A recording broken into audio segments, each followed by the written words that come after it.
হযরত মুহাম্মদের জন্মদিনকে কি বলা হয়?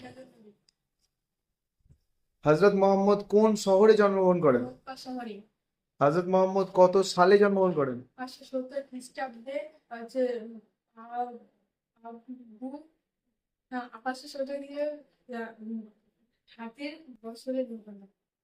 ঠিক আছে। হযরত মুহাম্মদের পিতার নাম কি? আব্দুল্লাহ। হযরত মুহাম্মদের মাতার নাম কি? আমিনা। তিনি কোন বংশে জন্মগ্রহণ করেন? কুরাইশ বংশে হযরত মুহাম্মদের দাদার নাম কি? Abdul Muttalib. হযরত মুহাম্মদের পালক মায়ের নাম কি ছিল? হালিমা সাদিয়া।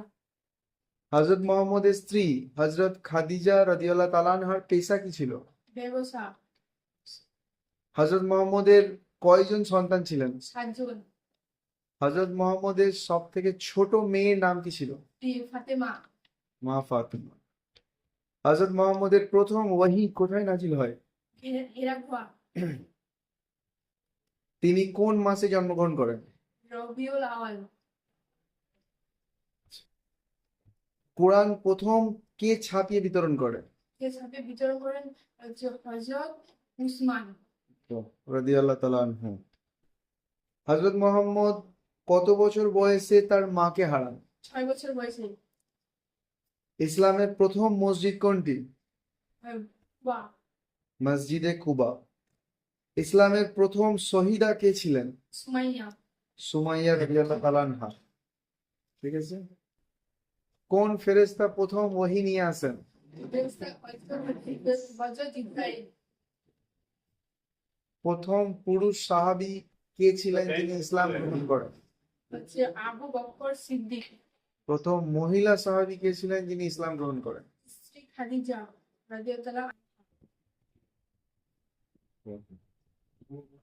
ইসলামের প্রথম খলিফা কে ছিলেন? খলিফা আবু বকর সিদ্দিক। হযরত মুহাম্মদ কত বছর বয়সে ইন্তেকাল করেছিলেন? 63 বছর বয়সে। কোরআন শরীফ সম্পূর্ণ নাজিল হতে কত বছর সময় লেগেছে? 23 বছর। প্রথম কিবলা কোনটি ছিল? প্রথম কিবলা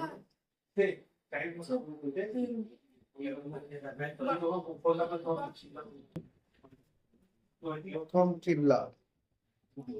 এখন আমাদের কিবলা কি? কাবা। প্রথম কিবলা কোনটা ছিল?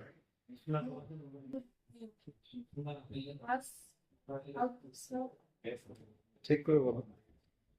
1 2 3 4 24টা বলতে পেরেছো? বলো। 25টা বলতে পেরেছো।